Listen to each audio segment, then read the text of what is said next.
Welcome back to MMA Al Dente. I am the guy who is trapped in the green shit. That's right, I'm trapped. It swallowed me whole, but I'm still somehow able to make these videos. So I'm here to talk about UFC Fight Night 242, otherwise known as UFC on ESPN 63, otherwise known as UFC Fight Night Burns versus Brady.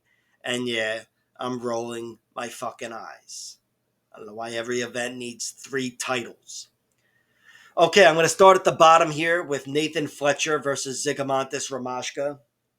My prediction for this fight has not changed. I've got Nathan Fletcher winning just like I did 2 weeks ago, even though he got sick 2 weeks ago. So there's that. But I'm assuming he's ready to go back to 100%, and these guys are close enough to peak condition, and I think Nathan Fletcher should win. But I do think both guys have strengths that plug into the other guy's potential weaknesses. So while I bet on Nathan Fletcher because the money line is the only thing available, and I feel comfortable with the bet because truthfully, I couldn't isolate Nathan Fletcher's path of victory to one thing or another. I mean, I guess if you look at his record, submission is the way to go. But I feel like decision might be more the way to go here as he fights better fighters. And for Zigomontis Ramashka, I do think he can take over this fight down the stretch. I think he's got a lot of great traits, seen him rally for some victories, and of course his last fight being his only decision victory. It's an exhibition fight, so it doesn't count. But his fight on the Ultimate Fighter there, he showed a lot of great traits. And I think if he's able to make this a competitive, exhausting fight, he could potentially capitalize on what I think could be a weakness in Nathan Fletcher's cardio. It's cost Nathan Fletcher a few times, once as a pro and once as an amateur. But my pick is still that Nathan Fletcher wins. Like I said, whether it's the decision or finish, I think top control is what wins him this fight. Ramashka's been taken down a bunch. I think Nathan Fletcher has good takedowns and probably better jiu-jitsu than most of the guys Ramashka's fought against. But I do think Nathan Fletcher has to be careful trying to force a finish and pick up the pace of this fight. Because if he starts to fall apart, as I've seen in a few of these losses, Ramashka, I think, has the better chance of thriving in a competitive dogfight. I hate that expression. Down the stretch. Ramashka's got a record of 9-2. His 9 wins are all finishes, 5 by TKO, 4 by submission. And I believe he's got 5 of those 9 wins in round 1 and 4 in round 2, which is a good look. He's got a good amount of finishes in round 2, mostly TKOs, but a nice guillotine too, which is his move, by the way. He's got a good guillotine choke. He's not bad as a grappler, but that's how he's gotten his finishes, so I'm assuming it's his best weapon. And if he's able to fatigue Nathan Fletcher and get him to shoot some lazy takedowns, could prove to be a great weapon down the stretch. He's better on the feet than Nathan Fletcher, though. That's his big advantage here. He's much more dangerous, and I think if he's able to take away the wrestling in any way, early or late, he's going to win this fight, Ramashka. He's a force on the feet, and Nathan Fletcher is comfortable there, but I think he's definitely outgunned against Ramashka and far less dangerous. Ramashka has been knocked out, though, once against Bibert Tumanov. It was a body shot. That was 6 years ago. It's forgivable, and that guy Tumanov's a very good fighter anyway, so it'd be forgivable on that front. But yeah, 6 years ago, and with the way he looked getting dropped on the Ultimate Fighter against Usmanov, I don't think he should get finished by strikes against Nathan Fletcher. But moving forward in other matchups, you'll hear me maybe mention that a little more. And then his one loss by decision was to Vitol Jagello. I haven't been able to see this whole fight, but I've seen highlights of it. I do think he lost due to top control. I think the guy was able to get on top of him more, but it seemed like it was a very competitive fight with a lot of action. Seemed like he threatened Jagello everywhere. Locked up an armbar from the bottom. But again, I can't comment on the whole fight, but I think top control was the story of the fight. And I think that would be the story of the fight if Nathan Fletcher was to win. Again, Nathan Fletcher, he's got an advantage there. I think he's got the wrestling to take down Ramaska, and then from there, what he chooses to do with that top position is up to him. But I do think he's got better jujitsu. Just he may not be better off forcing the issue. He might be better off trying to preserve his cardio because he's got a record of 8-1, and his one pro loss is due to his cardio. This guy Dom Wooding knocked him out in round 3. Nathan Fletcher was winning, taking him down for the first 2 rounds, and then as his cardio failed, so did his wrestling, and he ended up getting TKO'd with seconds left in round 3, which was a 5-round fight, by the way. So it wasn't like he had uh, the finish line in sight. But that was the case in his amateur loss. I know, we're talking about fucking amateur losses here. But he doesn't have too many fights. I have to look to it. It's his one amateur loss, and it's also a collapse. This time in the 5th round, which they're 3-minute rounds, so it happened at around the same time as the professional loss, around the 14th minute or whatever. But he collapsed there. He was seconds away from a victory, and the guy was able to get on top of him and choke him. It's not bad as an amateur. You learn that lesson, you move on. But the same lesson came back to haunt him as a pro. So I have to at least look to it as a potential weakness. And with Ramashka's propensity for thriving in competitive fights and round 2 finishes, and with the way he looked winning his one decision on the Ultimate Fighter, I think if he's able to drag Fletcher into a competitive fight, take away that wrestling dominance, he's favored to win for sure. And again, I will be looking to play those props. But Fletcher, he's better on the ground. Now I should talk about his victories.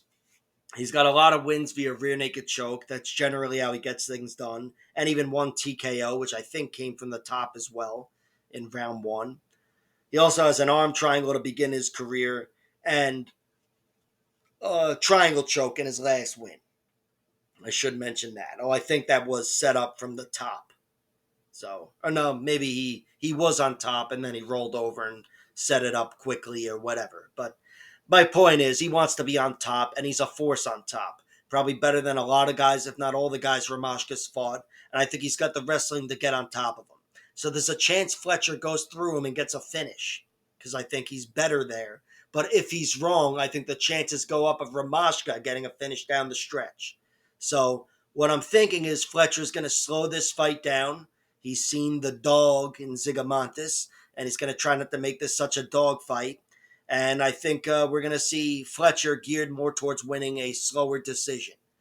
And I guess that is the pick. That's definitely the bet, or the bet is Fletcher anyway. I couldn't tell you what I would bet on if I had the props in front of me, so I wouldn't bet on him anyway. But I can tell you I'd be betting on Zigomontis to win rounds 2 and 3. I guess a TKO would be more likely, but I would probably just bet 2 and 3 flat. Up next, we have Andrade Petroski versus Dylan Budka. My prediction for the fight is Andrade Petroski wins. I could see him winning any which way, but I'll go with him winning by decision, especially because it contradicts my only bet for the fight so far, which is under 2.5 rounds at plus 150. And that's because even though I could see Petroski winning a decision, I think both guys are generally vulnerable, especially Petroski. I mean, I don't think Petroski can lose a decision. I don't know if it's possible. And Dylan Budka, even though he's shown a lot of grit and toughness and whatever, he's still been finished twice in his 3 professional losses. So I feel comfortable wasting some money on under 2.5 rounds at plus 150, and that's what I've done. But Petroski is the pick. I could see him winning a decision or being a totally bad matchup for Dylan Budka and finishing him on the ground. But I do think he's the bigger, better bully wrestler grappler. And this is a battle between guys with similar styles.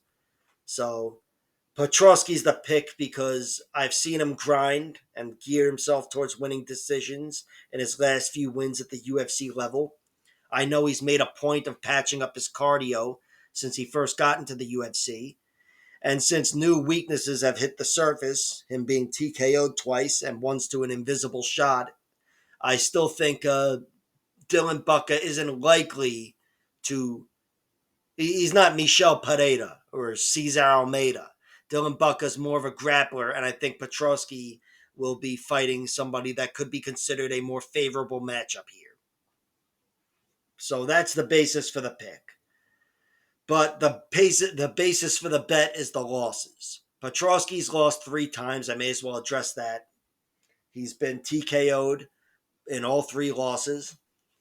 TKO'd by Jacob Malkoun with an invisible shot. I still don't know what landed. I think he might have stubbed his toe or something, but he was taken out and it wasn't the greatest look in round 2 there.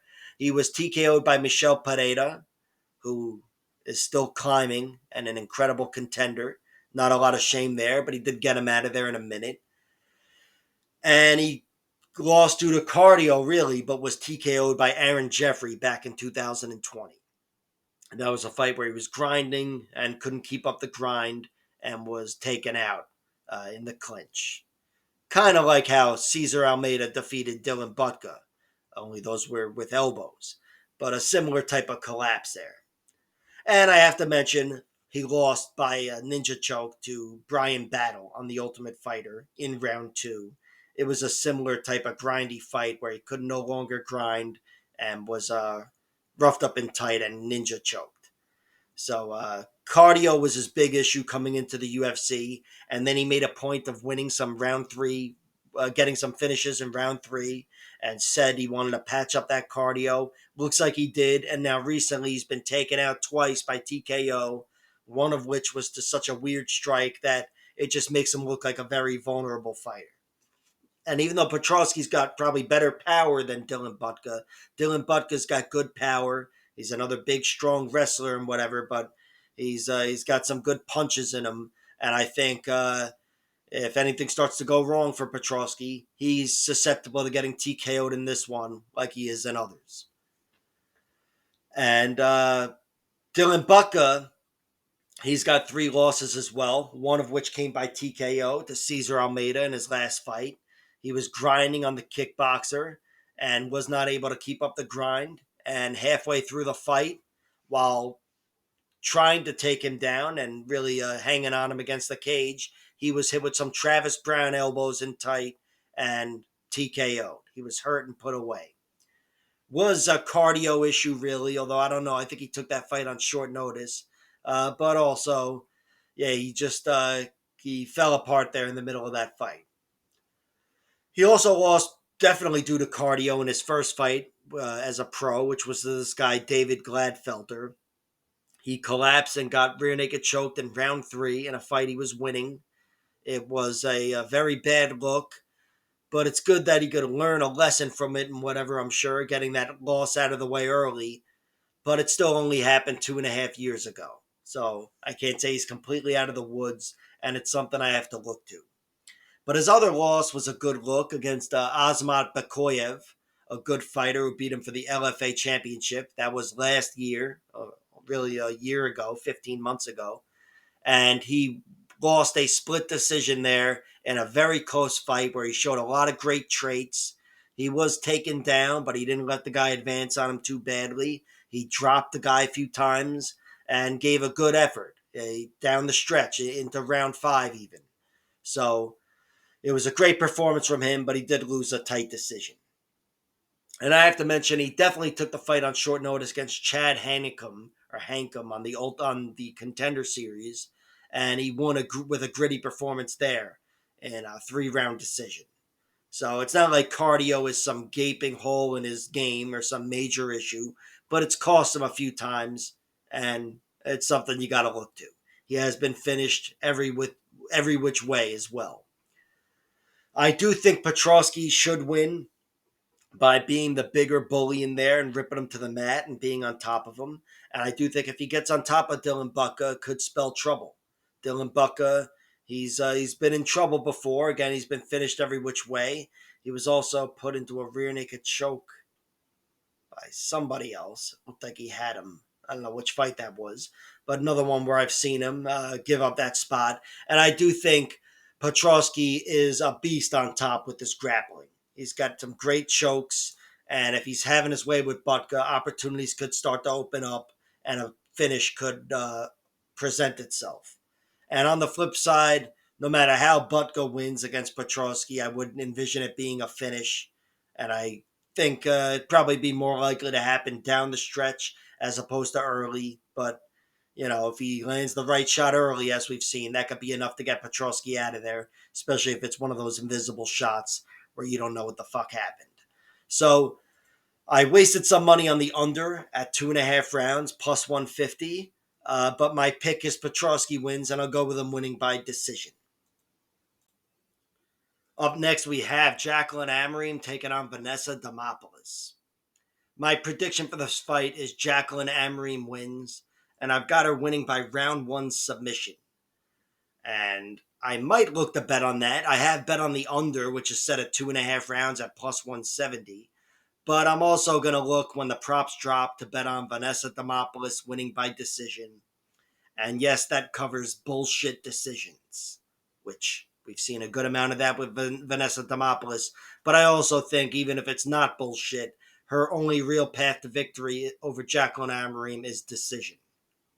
That's not something I could be so sure of because I've only seen Amorim lose one fight as opposed to the many that I've seen Demopoulos lose. Even though every fight I've seen Demopoulos lose has been a decision, and I'm picking her to lose by submission here. So it's not like I always harp on the losses. But I still think, even without having seen Amorim lose too much, Demopoulos, her path to victory, considering her physical traits and her skills, is winning a decision. And that's something I'll look to bet on. She's already at nice, juicy odds, but the odds will be inflated for the decision, and that's what I'll look to play. But Amorim, I've got her winning by round one submission, which no one's ever submitted Vanessa Demopoulos in MMA as a pro or an amateur. And the one girl to finish her altogether was Caitlin Chukagian, taking her out with a round 3 TKO as an amateur.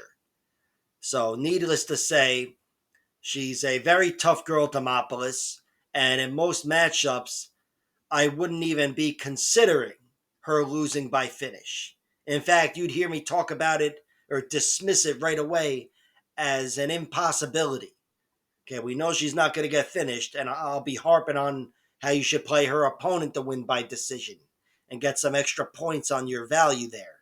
But here she's fighting Jacqueline Amorim, who is incredibly dangerous. And I think she's got that next level jiu-jitsu that could threaten Demopoulos in a way she hasn't been threatened in MMA for a while, or ever maybe. I don't know. Amorim has an 8-1 record. She's got 2 TKO victories. One of them was ground and pound in her first UFC win over Montserrat Ruiz, Conejo, whatever the fuck. And another one was a knockout in 10 seconds, which was just a clean right hand and some follow-up shots. That can happen, but in general, I don't think Amorim has much to offer on the ground. I mean, I think she's on the feet. I think she's excellent early on when she's firing on all cylinders, and I think she's a better athlete than Demopoulos. But if these two girls are caught in a kickboxing battle, I expect Demopoulos to do better. Once that athleticism starts to fade, Demopoulos will be in her face, mixing up better attacks, and blah blah blah blah blah. Yeah, I've envisioned her winning a decision. I will look to play it. But Amorim's a force on top. She's got those other 6 wins all coming by submission, every one of them in round 1, and most of them in under 2 minutes. She's only been tested a few times, really once in her loss to Sam Hughes, which I'll get to in a second. Another time this girl, Loveth Patra Young, kind of bouldered to the ground. They kind of collided, I don't know, or maybe a punch landed or whatever. But she teed off on her. Kind of looked like it might be half a moment, but it wasn't really such a moment. And she ended up knee barring the girl in under 90 seconds anyway. Her only real trouble she's faced was against Sam Hughes. Sam, who was able to survive with her early. I think she got threatened with an armbar and definitely with a rear naked choke. And Sam survived and took over the fight. Got in her face, got on top of her, stuffed her guard, took away all that jiu-jitsu danger, and really outworked her down the stretch, as we've seen Sam Hughes do. Girl's a prospect killer. One of my favorite fighters with such a shitty record. But yeah, that was a tough loss. But I don't think Demopoulos can win that type of fight. I don't think she's as physical or in your face as Sam Hughes. And I'm aware she beat Sam Hughes, of course, with the round four inverted triangle. You don't have to tell me about it. I've seen it a few times. But Demopoulos doesn't have the traits to go through Jacqueline Amorim in the one way she's lost. And I'd be surprised if she won that type of fight. I think she could generally win that type of fight. I don't know what the fuck I'm talking about, where she takes over and wins rounds 2 and 3, but I think it would be on the feet, not on the ground, where Vanessa Demopoulos has taken over. Demopoulos is much more of a grappler as well, so I could be completely wrong about that, but I think Amorim should have an advantage there, and Demopoulos should have an advantage on the feet. Again, maybe not in round one, but over the course of 15 minutes. But the reason I'm picking Amorim is because I said all this same exact shit and expressed all the same doubts with Corey McKenna. I believe I even picked Corey McKenna to win because I thought she could duplicate that type of performance as Sam Hughes, being more physical and stuffing her guard and getting on top. And she showed a willingness to early. Dove right in there against Amorim. I forget what happened, but I know she forced the top control thing there. And seconds later, she was tapping to an armbar. So I think the danger is going to be there early for Amorim. She's got to try to take this fight to the ground, though. I think if she doesn't make the most of her round one dominance, she's a fool.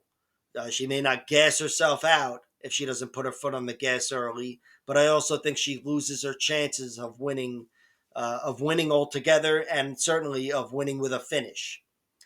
But that is the pick, that she puts her foot on the gas early and gets a finish. And Demopoulos has never been submitted, although she's been submitted in grappling. But grappling is grappling. And in MMA, she's proven to be pretty tough. So it won't be the biggest investment if I bet on Amorim winning by finish. Although I kind of have already bet on that by betting on the under at plus 170, under 2.5 rounds. But the one prop that I know I'm going to waste money on is Demopoulos winning by decision, because I'm very sure that's her only path to victory. I'm very sure she's got advantages over Jacqueline Amorim. Could be cardio altogether, and definitely I'd say striking again once I get out of round one and the athleticism is taken off the table. And Vanessa Demopoulos also has a lot of better high-level experience than the rest of it. So I'll be looking for that prop. I'll see what the other props open, but my money line bet does not exist.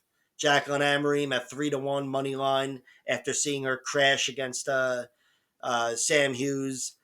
I'm staying away from that. But again, the pick is her winning by finish and being the first person to submit Vanessa Demopoulos. Next up, we have Jia Yi versus Gabriel Santos.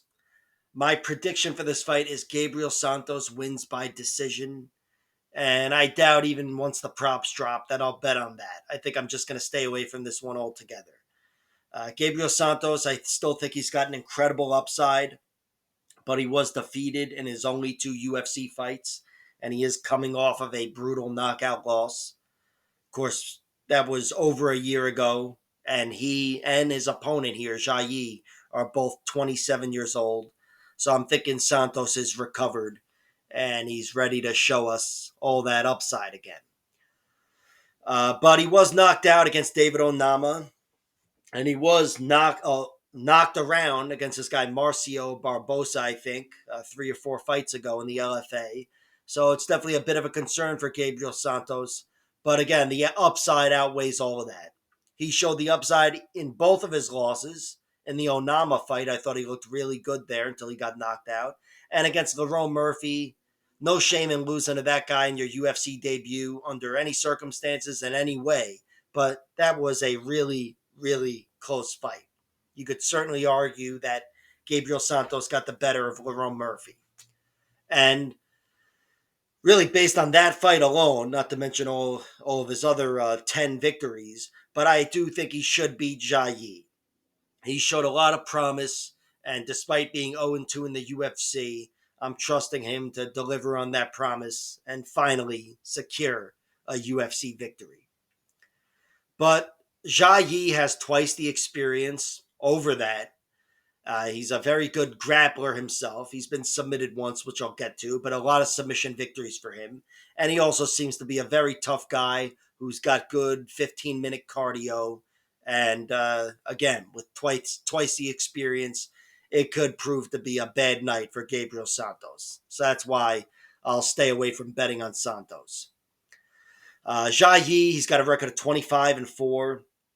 He's got 6 decisions and 19 finishes, 13 of which come by submission. His 4 losses include one by knockout, one by submission, and two by decision.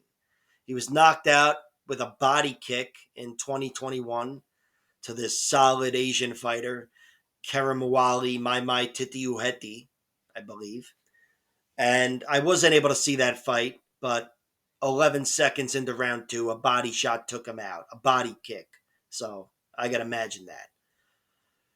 And he was submitted once as well to this guy Chumbo Yuan, who is a low-level journeyman with a dog shit record, but he still got him out of there with a heel hook in round 1. Whatever, it was 6 years ago. I'm halfway willing to overlook it. And then he lost twice by decision. Once in 2018, the same year, and then once recently, last year, to Jiang Yang Li, who's now in the UFC. Jiang Yang Li is a good fighter, and that was a razor-thin fight. Really could have gone either way. Jia Yi was pressuring him right up until the very end. The wrestling attack was there for him. But again, split decision as it should have been. Real toss-up fight. And Jiang Yang Li is no slouch. So not a bad look for him. That's his only loss in the last 3 years. And it was a competitive one against a UFC fighter. Since then, he went back to the road to UFC, which is where he came through to get to the UFC. And he went 3-0 in the last year or so with 2 armbar victories. He's a grappler and he's a good threat, for anybody, even Gabriel Santos. But I do think Gabriel Santos is a good grappler himself. I've seen him, again, we've seen it at the UFC level, even though he didn't walk away with victories. But he's a threat. He's good on the ground. And most of his wins, even though it's only 4 out of 10, do come by submission. And I mean most compared to knockout or decision. I'm aware 4 isn't a majority of 10. But his wins, all by finish, all by submission, are all rear naked chokes, and they take place in 4 consecutive fights, I believe, back in 2017 to 2019. So he hasn't been securing the submission finish as of late, but he's still a force on the ground, and I think he could prove to be too big of a force for Jia Yi. And on the feet, he's got a few knockouts. His last 2 wins are actually both knockouts. Round 3, punch to the body against this guy Jose Delano, and round 2 head kick against this guy Marcio Barbosa. Barbosa had him hurt badly, caught him countering a spinning back fist, and hurt him badly. And Gabriel Santos didn't learn much from that fight because he was throwing multiple spinning back fists in his UFC fights. But it was a moment that was dicey for him, and he handled it well and ended up TKOing him in round 2. So he's dangerous, and these aren't the highest level fights, but they're high enough for him to show his traits, and he's got a lot of great traits. And a few fights before those TKO wins, he beat Elvis Brenner by in a competitive decision, one where Elvis Brenner took over the fight in round 2, got on top of him, and had a lot of top control and even advanced a mount and started trying to force a finish. But Santos survived, reclaimed control of the fight, and secured a tight decision over a guy that would go on to be a force in the UFC, despite recent results. So, yeah, the pick is Gabriel Santos, and it's a pick based on the upside of Gabriel Santos. Even though he's got half the experience, he's got a lot of valuable wins and 2 very valuable losses. And I'm picking him to have too much for Jia Yi. But I'm not going to bet on him because Jia Yi's got the experience. He's got a lot of great traits going on himself. He's tough as fuck. And despite being finished a few times, he looks like he's going to be tough to get out of there. And I know if this fight goes 15 minutes, he can fight for 15 hard minutes just the same as Gabriel Santos can. So I'm staying away from this one, which means I might find a way to bet on Jai, but my pick is Santos, and there's no bet there. Okay, next up we have Andre Lima versus Felipe dos Santos. My prediction for the fight is Andre Lima wins, and I've got him winning by decision.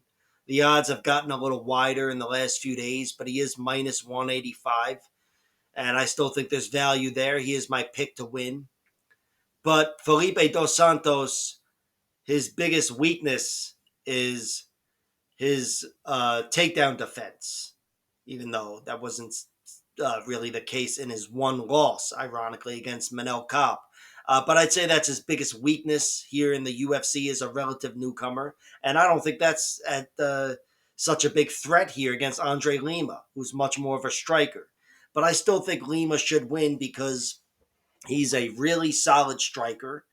And I do think on the ground, he's got a little more than meets the eye, despite being outgunned on the ground, I still think, by Felipe dos Santos. But Lima, I think, is the better physical force in there. I think if it comes down to strength, they can get past technique and all that. Lima should be able to keep the fight standing, and I think in general land the harder shots.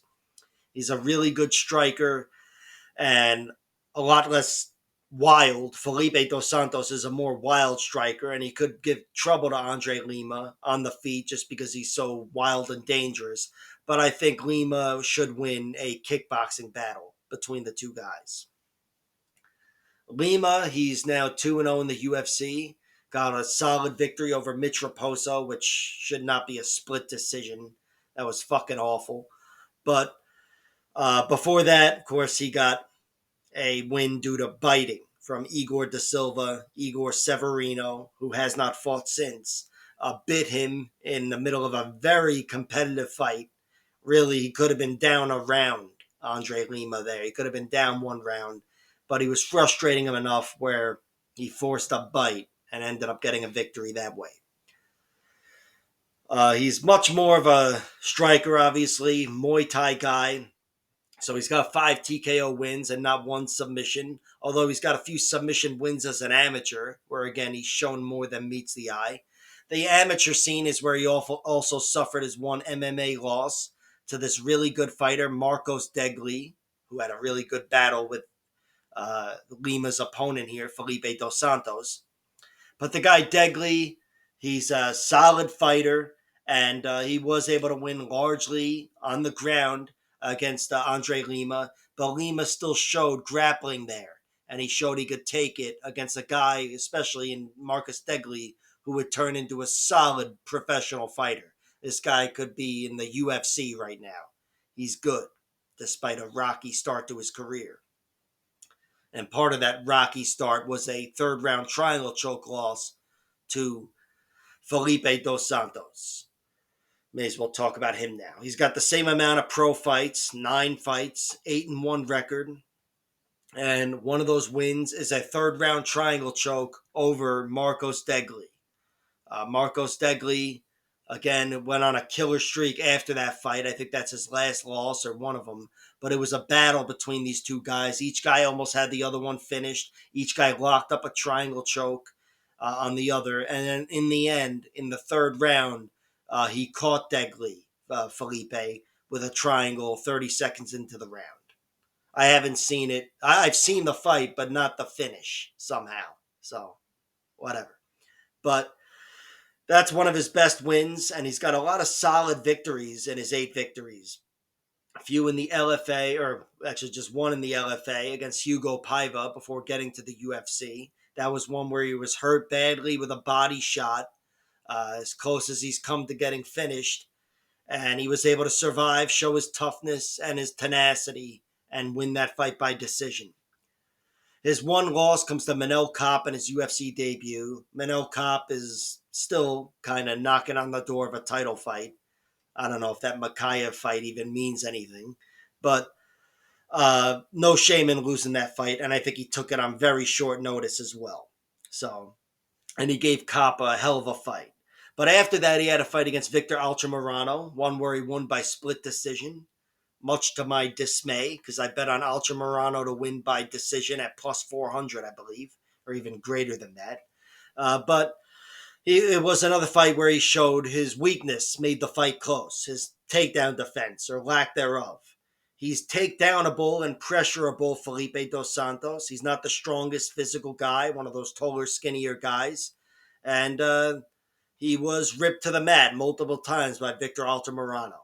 In the end, he did enough to win, but it did showcase his weakness. And that's the thing. Look, his main weakness is takedown defense, and I don't think that's such a big factor in this fight against Andre Lima, although really it could work against him. Lima, like I said, has better grappling than meets the eye.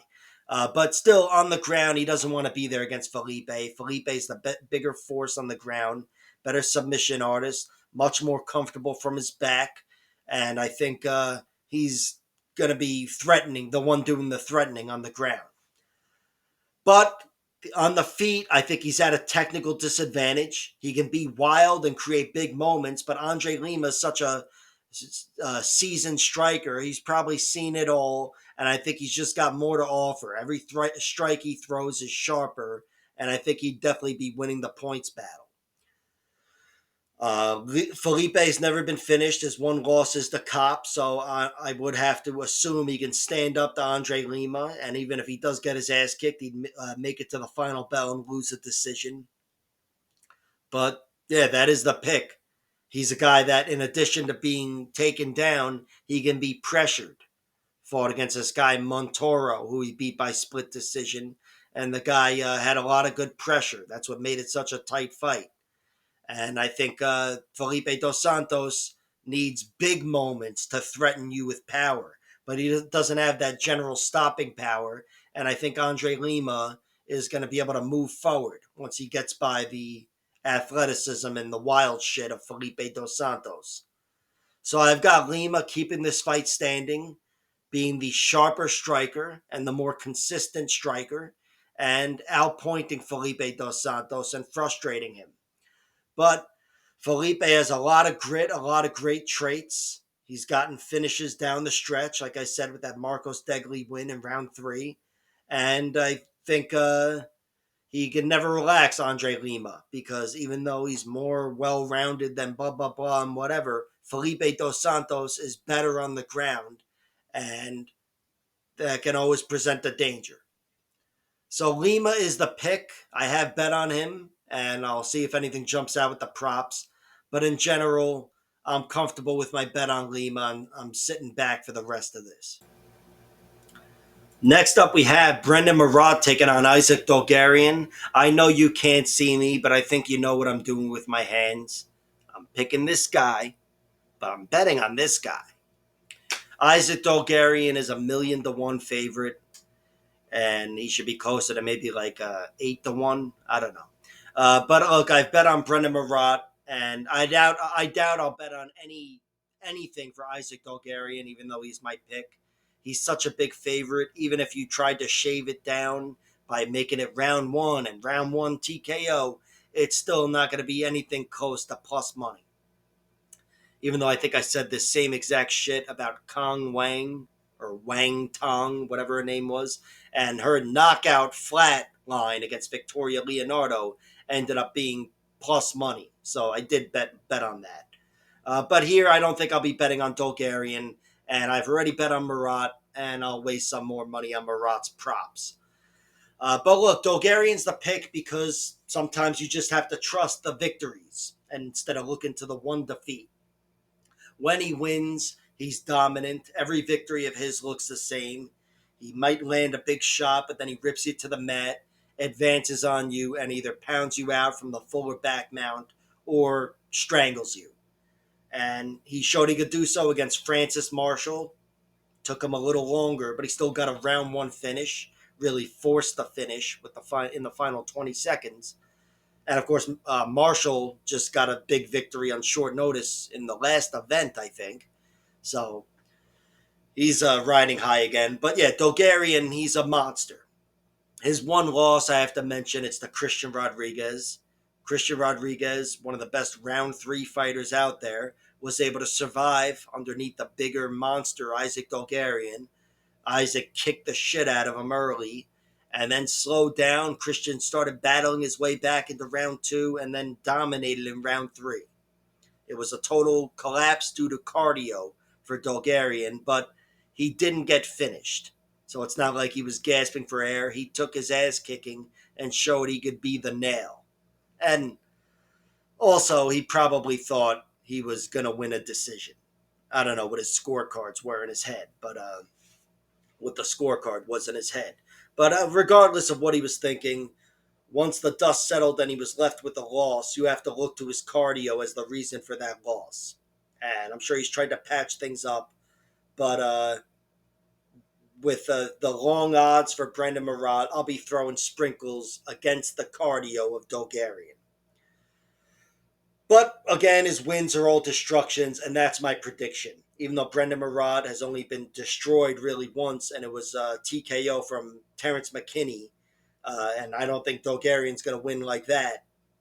I still think Dulgarian can win in the way he's won against everybody else, pretty much.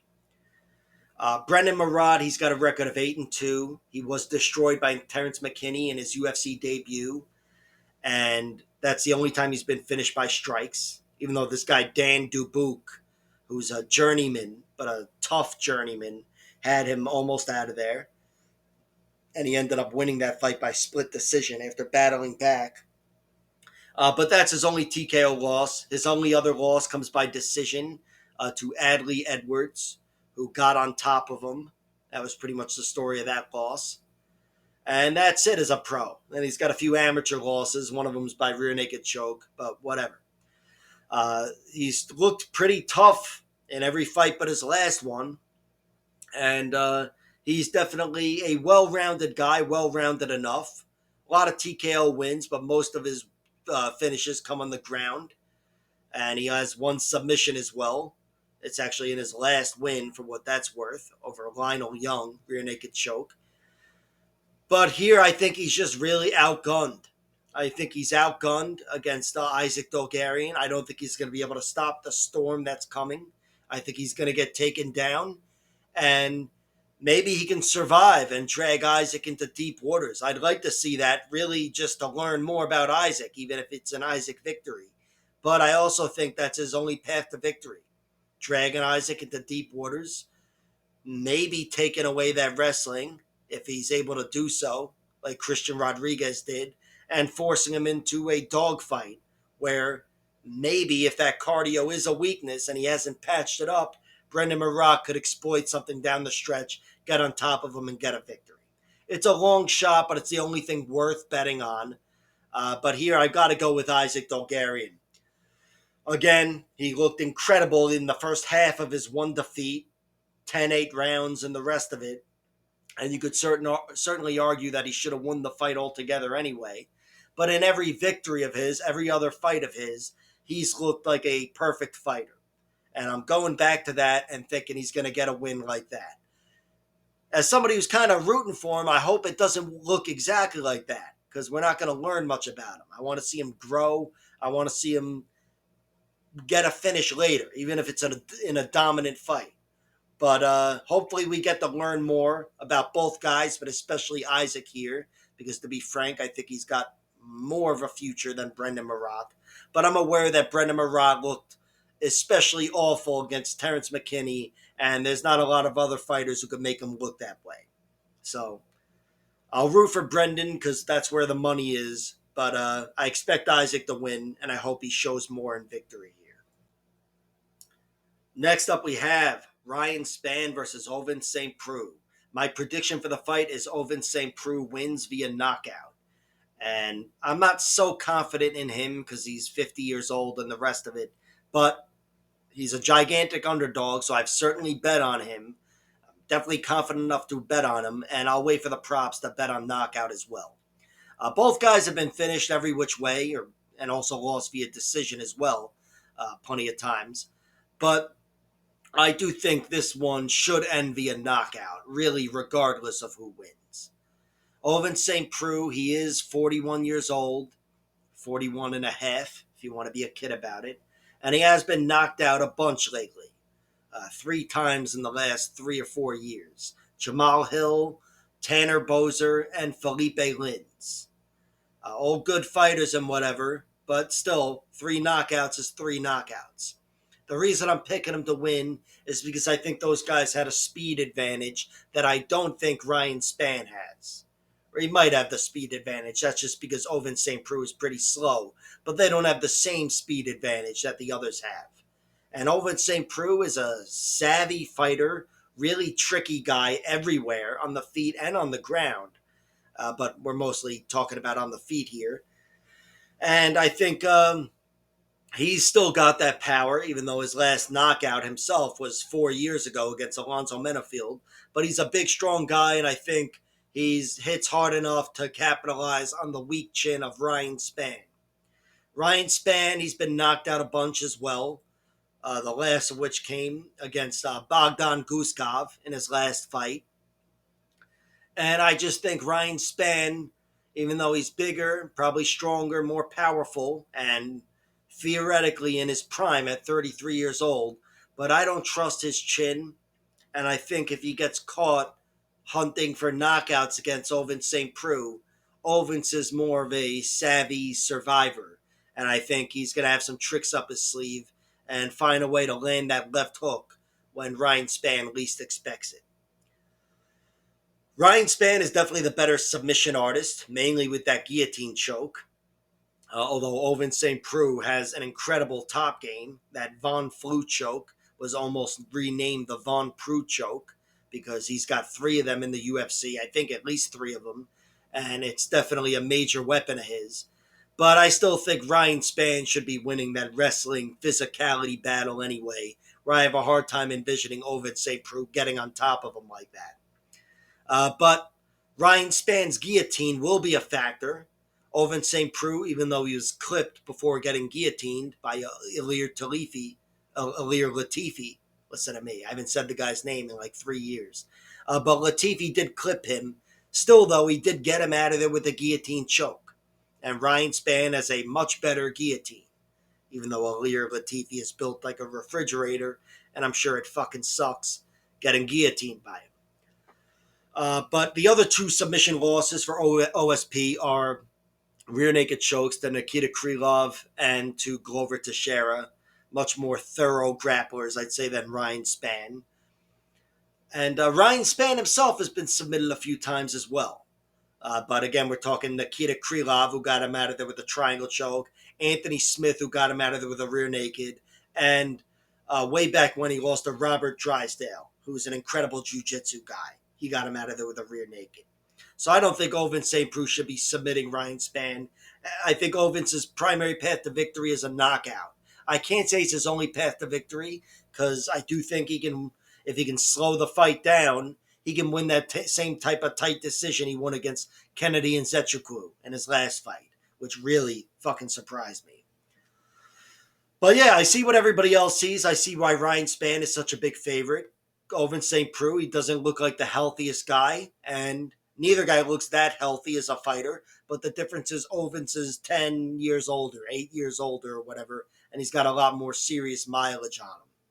So, yeah, probably a stupid pick, but I think Ovince St. Preux has generally been knocked out by quicker guys, and I think here he's got a bigger, slower target in Ryan Spann, and he's also got a weak chin, Ryan Spann. I think Ovince St. Preux is going to survive, get his ass kicked, and then land that shot and turn things around. That's the prediction. I will look to bet on it if the odds are better, but I'm not too serious about the bet anyway, and I've already bet on him to win at almost 3-1 on the money line. So, regardless of what the props look like, don't expect the biggest investment from me. But yeah, I'm going with Ovince St. Preux. Every now and then I just get a hunch, and this is one of them. Next up, we have Zhu Rong taking on Chris Padilla. And I will go with Zhu Rong winning by round 2 stoppage, let's say. I don't know, I'm just spitballing here, making shit up. But he is my pick to win. However, I can say when the props drop, I will look to waste a little bit of money on Chris Padilla winning via submission. Because I do think He's got something to offer on the ground. We did see in his last fight how he could turn the fight on a dime like that. And also, Zhu Rong does have 5 losses, 4 of which are by submission. Now, I'm aware that 3 of these submission losses come to decent guys, and they all come between ages of 16 to 18 years old for Zhu Rong. He was a kid. So those are forgivable in that sense, but I still can't ignore the fact that he has 4 submission losses in his professional career and in his 5 losses altogether. So with that and Padilla's ground skills, I'll take a stab at it. But I'm picking Zhu Rong to win. And I do think Zhu Rong is the better physical force, even though I think Tapology has him listed as the same height. Zhu Rong should be considerably taller than Padilla. I think he's stronger. I think he's more powerful as well. And it wouldn't surprise me if he got a TKO finish, even though Chris Padilla has only been finished once by strikes. But Zhu Rong has 15 of his 25 wins coming due to strikes. 6 of them come via submission and just 3 by decision. And then there's some horse shit, in case you were doing the math there. But yeah, he's a physical fighter, more dangerous for sure. And as an adult, the only person to finish him was Ignacio Bahamondes in the UFC. Round 3 Darce choke. Ignacio is still an awesome fighter, and he's not going anywhere, staying in the UFC for some time. So not a bad loss. Of course, he lost in his UFC debut to Rodrigo Vargas, Kazula Vargas. It was a fight where he was outstruck standing. But he did get a 3rd-round finish in the UFC against Brandon Jenkins, which was a good look.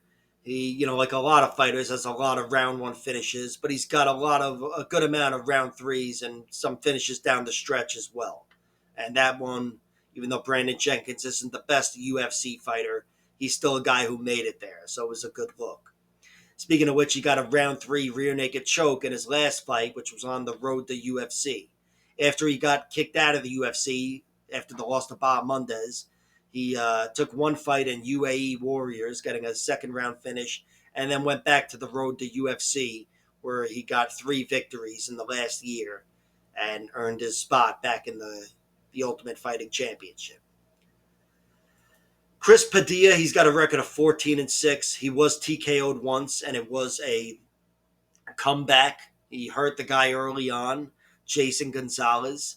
The guy was able to survive and then outlasted him and started working him with his bigger frame. He was a few inches taller than the rest of it, and he ended up taking Padilla out with a body shot, I believe. It's tough to see exactly what happened, but I think the body shots would put him away, and that was still over 8 years ago. But that's the one time he lost due to TKO. He lost twice by submission in 2018 to good fighters, Nate Andrews and Gabe Green, current UFC fighter. Both of those are by rear naked choke. Can't say that's an impossibility here for Zhu Rong, but I think the bigger submission threat here would be Chris Padilla against Zhu Rong. Chris Padilla only has 5 submissions as opposed to 7 TKO victories, but a lot of those TKOs take place on the ground. He is more of a ground fighter. He's not lost at all on the feet, but plan A for him is always ripping it to the mat. He's coming off that great win over James Yantop, winning by rear naked choke when I thought the fight was going to start to turn against him after he got clipped. And before that, he TKO'd Justin James, another former UFC fighter. That was a ground stoppage, ground and pound. He's got some momentum, but it's just his record is a little spotty. He did lose to a journeyman, this guy Darren Smith Jr., 2 years ago by split decision. And it was a really close fight, but it was really close, and he allowed the guy to reverse him and get on top of him in the final few minutes. And in the end, I guess that was the story of the fight. But still, he had a tooth and nail battle with a guy that should be losing to UFC level guys a little more comfortably. So in general, there's a little more doubt with Chris Padilla. He doesn't have the prettiest record to begin with of 14-6, but he's got a lot of upside, a lot of momentum, and I think if he can get on top of Zhu Rong, he's got the submission skills to capitalize on a potential weakness there. So I'll take a stab on him, but I'm picking him to lose. I can't say so much if it'd be a late stoppage for Zhu Rong. I guess I'll go with that. But it could be a decision. That's how he's lost the majority of his fights, 3 of his 6 fights, Chris Padilla. And Zhu Rong, he's shown, not always, but he's shown he can fight hard for 15 minutes. Did so once against a Korean guy in the road to UFC recently. And I think on a full camp, he'll outlast Chris Padilla and win the decision. So Zhu Rong is the pick. I have not bet on him, and I will look to bet on Chris Padilla winning by submission because I'm a degenerate. Next up, we have Trevor Peek versus Yanal Ashmoz. My prediction for the fight is Yanal Ashmoz wins. I'll go with him winning by decision because Trevor Peek, I've seen him lose twice now, and he looks pretty damn tough. But both guys are so rugged and physical and both are such potent finishers that a finish wouldn't surprise me for either guy and the rest of it. But I am going with Yanal. I think he is a little more polished than Trevor Peek, and I do think he can come close at least to matching that physicality of Peek. Both guys are physical fighters, powerful guys, but Yanal, I think, is just a little more of a refined MMA fighter despite having less experience. He's got 3 fewer fights as a pro, but he's won plenty of fights down the stretch. Trevor Peek's won a few as well, but Yanal Ashmoz has one round 1 finish, and it comes against Sam Patterson in his UFC debut, which happens to be his best win, and it's a beautiful fucking knockout. But I still think it's a better look to be 7-1 and have won most of your wins by round 2 or round 3 finish. So I guess that's why I have a little more trust in Yanal Ashmoz. Also, his one decision loss was to Chris Duncan in the UFC. All 3 of these guys' losses take place in the UFC cage, and they look tough in all the losses. The one loss for Yanal Ashmoz is to Chris Duncan, and even though in general I thought he won round 1 and lost rounds 2 and 3, I don't think it was a major cardio failure of his. I just think Chris Duncan was better than I expected him to be, and he was outstriking Yanal down the stretch. And Yanal did look a little limited in whatever, but he still looked tough. Speaking of which, that's how Trevor Peek looked in his 2 losses. He got a really tough short notice fight against Chepe Mariscal. Chepe, who made it to the UFC and has since gone 4-0. He made a big splash in his debut against Trevor Peek. It was an incredible fight. I thought Chepe won pretty clearly, but it was still an incredible fight. Very fun, physical, well-versed, and a lot of action. And Trevor Peek showed, even if he should have been in better shape and the guy on short notice beat him and whatever, but he can handle a high-paced fight and one in which he is losing. And then he lost his last fight to Charlie Campbell. That wasn't such a high-paced fight, but Charlie Campbell proved to be the more well-rounded guy and a much cleaner fighter and was largely dominant in that fight against Trevor Peek. But every win of Trevor Peek's, aside from his one UFC win, is a knockout. He's got 9 wins, 8 of them via knockout, 1 via decision. Actually, he knocked out Eric Gonzalez in his UFC debut. Forgot about that. Him forcing the stoppage in the final seconds, as he did against Kama Worthy. But he won his one decision in his last win in the UFC, bullying Muhammad Yahya.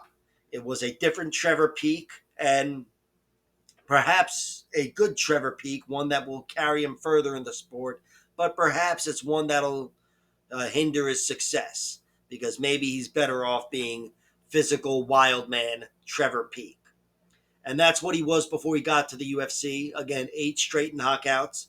He was able to get 1 in round 3 over this experienced Australian fighter, Ben Brewer, who took the fight under weird circumstances, a long layoff and the rest of it, but still a great win for Peek. And then he got 1 round 2 finish over Malik Lewis on the Contender Series. An excellent comeback and a showcase of everything Trevor Peek is about. But besides that, every win is a round one destruction of his, and that's who he is as a fighter. He's a destroyer. And I don't think he's going to be able to destroy Yanal Ashmoz. And I envision Yanal getting the better of him in one way or another. I think Yanal would be losing the striking early on, maybe losing that physicality, athleticism battle against Trevor Peek. But I think he's still got cleaner striking altogether and would get the better of Peek throughout the 15 minutes. And I also think he's less limited. I think he's better on the ground, I should say, than Trevor Peek. He does have 2 submission wins in his first 2 victories as a pro, which Trevor Peek does not have. But even without having seen that, I trust that he's better on the ground, Ashmoz. He got 1 decision victory himself, and that was in the PFL over this guy, Dennis Hughes. It was a good look and a slower paced fight. I believe that's one where Hughes was doing well early, and then Yanal turned it around and outlasted him. I rewatched the fight recently, so I forget exactly what happened, and I don't have my notes in front of me like a jerk off, but I'm pretty sure that's what happened. And before that, like I said, a lot of finishes down the stretch. Round 3, round 2, most of them by TKO, but a few submissions early. And he's shown, even as a young fighter without a lot of experience, that he can outlast his opponents and find ways to win down the stretch. And with that, and the way he's looked in the decision as a victor and as a loser, I favor Yanal Ashmoz to win this fight. I think he can handle the danger of Trevor Peek early and figure out ways to slow him down and outpoint him. And of course, there is a chance he goes through him physically, which I don't think either guy's going to do. And again, I'd favor Peek to win in that way. But neither guy has been finished. They're both fucking tanks. I don't know. Anything's possible there. But Yanal Ashmoz is my pick to win. I've bet on him without any props or even the over-under dropping. He's sitting at plus money, just barely. But it's a pick-em fight, and he's my pick to win. Next up, we have Kyle Nelson versus Steve Garcia. My prediction for the fight is Steve Garcia wins. And I'll go with him winning by TKO, just because it makes sense with his record. But a decision wouldn't surprise me either. Steve Garcia rarely wins by decision, and he's never won by submission. But I do think if this one did go the distance, Steve Garcia's aggression would be enough to overcome that neutralizing style of Kyle Nelson that we've seen him use to shut down and outpoint fighters at the UFC level. But Garcia is dangerous. He's got 13 knockouts in his 16 wins.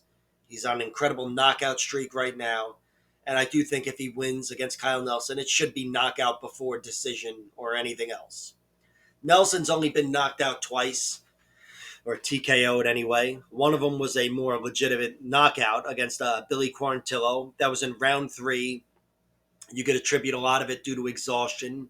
Billy Quarantillo, when he's firing on all cylinders, can force you into exhaustion, and that's what he did, and he came out and got him out of there seconds into round 3, where it looked like he could have finished it in round 2.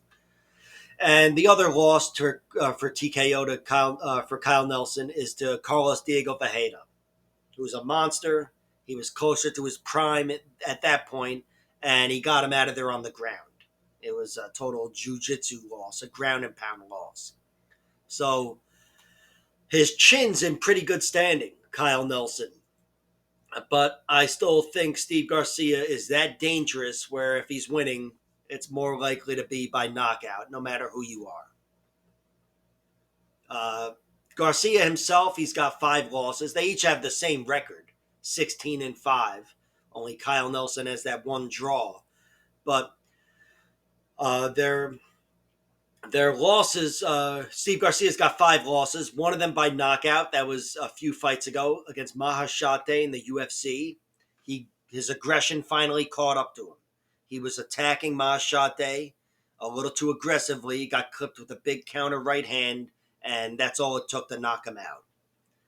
So there's concern with Garcia's chin as well. We've seen him rocked a few times against Ontiveros and whoever else. He's not in perfect condition, but only one guy's taken him out. And he also lost once by submission. That's this good fighter, Elon Cruz. Got him out of there. That was over 6 years ago at this point, and whatever. That was a rear naked choke. And then the other fights are all decisions to good fighters. Luis Pena in his UFC debut, Joe Warren, former Bellator great, and Ricky Tercios, Ultimate Fighter winner and current UFC fighter. So Steve Garcia, he's never lost to a shitty fighter, and he's beaten a lot of good fighters, and most of his wins come via knockout. Kyle Nelson's got the same record, 16-5, again with the one draw to Doo Ho Choi. But his losses include the two knockouts that I mentioned, then one submission loss where he was in the UFC taken out with an arm triangle choke to Matt Sales.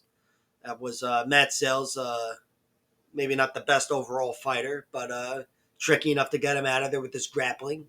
And then his two decision losses are to Jai Herbert and to this other fighter, Adrian Hadrabayaj. I don't know. But that was like 10 years ago. The one guy recently to beat him by decision was in the UFC, Jai Herbert. Kyle Nelson's better than I gave him credit for. He's got that good neutralizing style.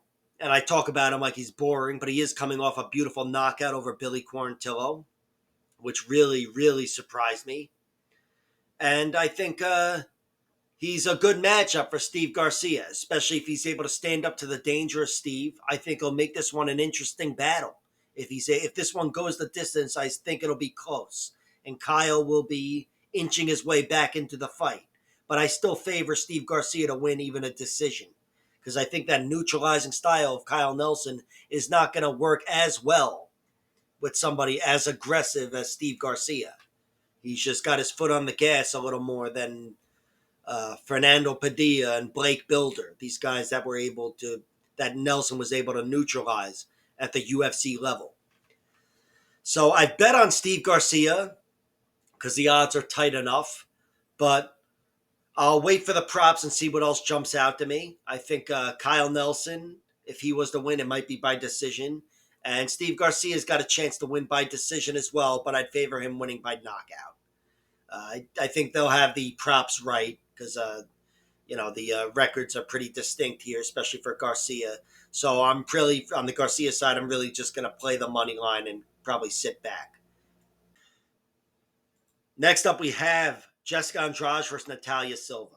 My prediction for the fight is Natalia Silva wins, and I've got her winning by decision. I think she's the cleaner striker. I think she's the sharper striker. She may not be as powerful, but she's certainly sharper, faster. And I also think Natalia Silva has the kicking game and the footwork that somebody like Marina Rodriguez lacks. And that's what allowed the Jessica Andrade physicality into that fight and to get Andrade the victory. I think Natalia Silva is an incredible fighter. She's 5-0 in the UFC right now, and she's favored so strongly over Andrade for a reason. She's shown she can fight long. She's only got 4 decision wins, but 3 of them are in the UFC after having a wealth of experience outside the UFC. And she's beaten some really good fighters by decision. Jasmine Jasdavicius, Viviane Araujo, and Andrea Lee. And largely kicked their asses. And of course, she's got her other 2 wins in the UFC being finishes over Victoria Leonardo and, of course, the spinning back wheel kick, hook kick, whatever kick against Teresa Bleda. Teresa Bleda was able to get on top of her, tried to work an arm, and she had a little bit of success early, but Natalia Silva was able to survive and weather that storm. Natalia Silva's got her share of losses. She's got 5 losses, 1 by TKO, 2 by submission, and 2 by decision. But every one of these losses, aside from one of them, takes place pretty much over 10 years ago. She was beaten twice by this same girl, a TKO and a submission, Kenya Miranda, and Eliane Leal, decent fighter, I believe, armbarred her. But really, the only girl to beat her in the last 10 years is Marina Rodriguez. And that was coming up on 7 years ago. And that was a unanimous decision. Marina's a fucking monster, obviously, and she was getting the better of her, kicking her ass. But Natalia Silva was young, probably 20 years old at the time, and it was a good a good effort against a really good fighter, and that's the only time she's lost since 2016. And since then, it's been whatever she's on, a 10-fight winning streak with each fight getting better, and she's looked phenomenal. She's got a lot of arm bars, the best of which probably comes against this girl, Joyce Mara, who she got out of there in round 4, her last fight before coming to the UFC, even though she had a pretty long layoff in between. But the armbar, I don't think, is that big of a threat against Andrade, especially because Andrade could pick you up and slam you on your head, as Rose Namajunas found out. But Andrade has been submitted a bunch. It's just generally to more physical fighters and with more top game shit. Recently, Tatiana Suarez and Erin Blanchfield got her out of there. And before that, it was whoever. Raquel Pennington and Marion Renault. I don't even need to look at the records. I know this shit. Renault got her out of there with a triangle choke and, a bulldog from Raquel Pennington. But Natalia Silva could TKO her, potentially. I don't think she's as dangerous as a lot of girls that have stopped Jessica Andrade, but she's still shown that danger in the UFC, getting 2 TKO victories. One over Victoria Leonardo, which, all right, maybe not the most impressive, and we got a reminder of that recently. But the spinning wheel kick over Teresa Bleda, even if Bleda doesn't pan out as a UFC fighter, it's still a spinning wheel kick in the last round. So she's definitely got excellent striking, keeps it down the stretch all the way to round 3. But I think if she was to steamroll Andrade, if she was to finish Andrade, it would be more of a steamrolling, where she does so early.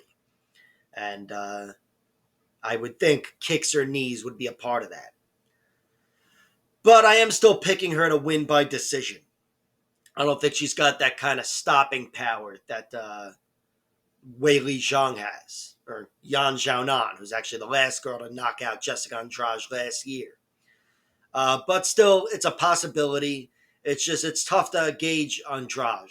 She's got a wealth of experience, almost 40 fights, but she's still theoretically in her prime at 32 years old. And every time I think she's done, she reminds me that not only is she not done, but she's still a problem for anybody in the world at any weight class.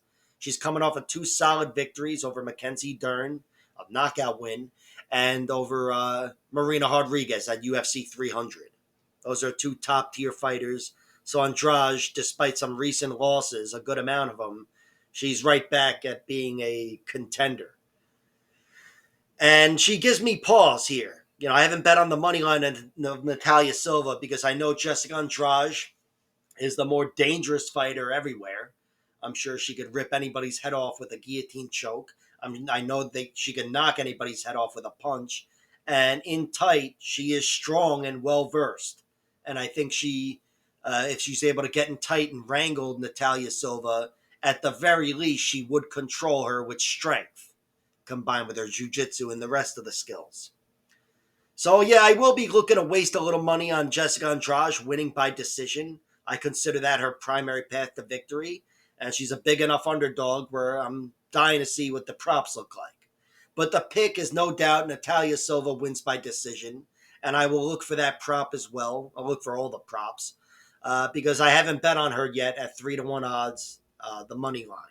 Just too wide for me to pounce on that anyway. But yeah, Natalia Silva's the pick. I've got her playing the Matador. She's so much sharper than a lot of these other fighters. And again, she's got the kicks and the movement to separate herself from somebody like Marina Rodriguez. So I'll take her to win by decision, and we'll see what happens. In the main event, we have Sean Brady versus Gilbert Burns. My prediction for the fight is Sean Brady wins, and I'll go with a round 4 TKO stoppage. I don't know. Just fucking throwing darts here blindly. But I am going with him winning. I wouldn't be surprised, frankly, if either guy got a TKO stoppage anytime after round 1. But I do think Sean Brady, there's just a little more upside with him in this matchup and far less downside, really, which is the point I'm trying to make here. Gilbert Burns is 38 years old now, and he's got a bunch of losses as of late. I'll get into those losses. It's not just like I look to the record. And I even think Gilbert Burns could prove to be a stylistically bad matchup for Sean Brady, where he's got better grappling than Sean Brady, which not a lot of fighters can say. And on the feet, I don't know how the technical striking matches up, but I know Gilbert Burns is more dangerous than Bilal Muhammad, the one guy to knock out Sean Brady. So I wouldn't be surprised if Burns was to win, but I do think in a 5 round fight, I would just favor Brady the longer the fight goes. I think Gilbert Burns, he is getting closer to 40. He's been TKO'd late a few times. Kamaru Usman and recently Jack Della Maddalena both got round 3 stoppages over him. And I think Sean Brady would be the more likely fighter to outlast his opponent here in this fight. Sean Brady's got a record of 16-1, 8 stoppages, 8 decisions. He's actually got 3 TKOs and 5 submissions. One of those TKOs came in round 4 against this guy who seemed to be pretty good at the time. He got him out of there, Abdul Hakim, whatever. It was a good round 4 finish on the ground. But the other 2 TKOs, they happened in his first 5 fights, and I think they're both standing knockouts. One of them is a spinning back fist, and the other one's punches in 30 seconds. They're both a decade ago, so it's not like it's the most relevant information, but Gilbert Burns has only been finished by strikes. By the way, I'm totally going to waste money on Brady winning via submission, especially down the stretch. We're talking about pennies here, but I'm a degenerate with pennies to burn, so that's what I'll be doing. But Brady's one loss comes via TKO to Bilal Muhammad. Wasn't a bad loss at the time, but now, of course, may as well be a victory since Bilal Muhammad's the best in the world. But Bilal got him out of there with a round 2 stoppage. It wasn't a bad striking battle at all. But in the end, Bilal poured it on. I really think he cracked him with one good shot. Like, power had something to do with this, believe it or not. But it was power combined with a little bit of cardio and the output of Bilal and whatever else. And he got him out of there, forcing a stoppage at the end of round 2. And by the way, I'm talking about power and whatever. He rocked Brady, but he never knocked him down. Even in the 1 minute of teeing off on him, he still didn't get Brady down. So it's not like I think Brady has a weak chin and whatever, but still, his one TKO loss is to Bilal Muhammad, who, despite being the best guy in the world, he's not exactly Mr. TKO, now is he? And even though Bilal cleanly outstruck Gilbert Burns is more dangerous than Bilal. So, yeah, I'll definitely look to the props. See what a Gilbert Burns by fucking round 2 knockout looks like. But I am picking Brady because I do think he can win on top as well. I don't think he can go through Gilbert Burns and get a submission. I'd like to say it's impossible, but again, I'll be betting on it because I'm stupid. But I do think he can still stuff the guard of Gilbert Burns. He stuffed the guard of Craig Jones in a jiu-jitsu match with no leg locks and whatever else and blah, blah, blah. But still, Jones is a very good jiu-jitsu guy. He's actually beaten Gilbert Burns himself. But Brady is a monster on top. He just is. He's a big, strong guy with a really scary back tattoo, which does help his grappling, believe it or not. And he's got good grappling down the stretch. We've seen it in the UFC. All of his finishes come deeper into the fight. Got a Christian Aguilera out of there with a guillotine. And then he got Jake Matthews and Kelvin Gastelum out of there in round 3 with arm triangle choke and Kimura over Kelvin in his last one, which was a great bounce back victory. So, yeah, I mean, I don't think he'd be able to get that round 3 arm triangle choke over Gilbert Burns, but it does speak to his cardio and his grappling altogether to be winning these types of fights against these ranked fighters at the UFC level who are very, very solid. But the one weakness, I have to look to the Bilal Muhammad fight. And, of course, round 3 against Michael Chiesa wasn't the round he wanted to have, but I think he knew he was up there. He's had some tough rounds. The first round against Ismail Nardiev, he wasn't able to impose himself. And, of course, he turned it around in rounds 2 and 3. But, yeah, Brady, he's answered every question. Every question that's been asked of him, aside from that one that Bilal Muhammad asked. That's the one loss of his. Gilbert Burns, he's 22-7, the more well-rounded guy, incredibly dangerous, much more dangerous on the ground, of course, but dangerous on the feet as well. And we've seen him. I mean, he's 38 years old, so the wheels could be starting to come off, but we've seen enough of him in hard 3 round and 5 round fights and victory and defeat. He's already answered every question. I looked to his losses. He's got 3 TKOs there. 2 of them are in round 3. The comeback loss against Jack Della Maddalena, and I guess the comeback loss against Kamaru Usman. You can call it that. And then earlier on, he was knocked out by Dan Hooker, who has recently regained a lot of momentum. But those are his knockout losses. They're spread out a few years apart for each of them, but he is coming off a knockout loss this year, and he's now just turned 38. So I was a little more concerned after this knockout loss. But his other 4 losses are all by decision, the last of which comes against Bilal in a 5 rounder, and the one before that was the Hamzat Chimaev in an all-time classic that's going to be in the UFC Hall of Fame one day. Gilbert Burns, he's still shown he can compete at the highest level. I mean, I'm not even going to talk about his wins. I guess I'll mention them. Every one of his wins in the last 5 years is against a killer. Masvidal, Magny, Wonderboy, Woodley, Maia, Gunnar Nelson.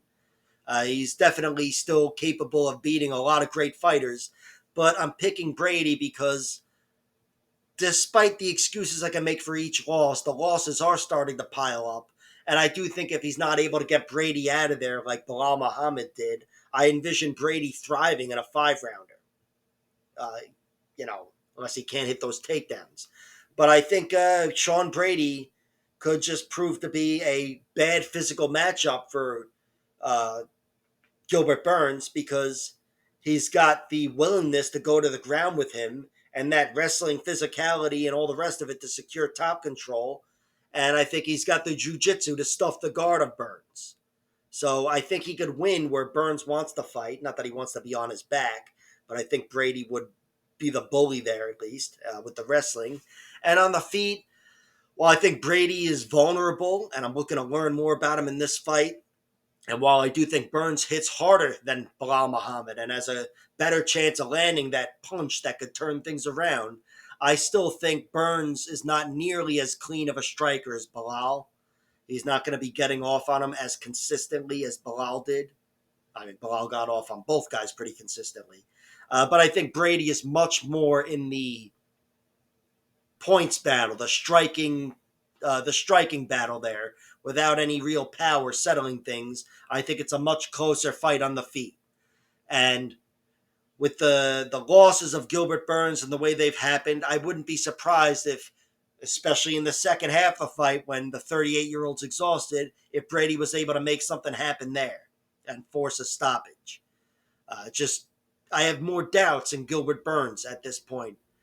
So that's really what the pick is based on. And I am going with Sean Brady. A late stoppage wouldn't surprise me. It's called a round 4 stoppage. But also him slowing things down and winning a grindy decision wouldn't surprise me either. I've bet on Brady, and I'll look for the props like I do with every other fucking fight. Like, share, subscribe, all that horse shit, and check out my other videos.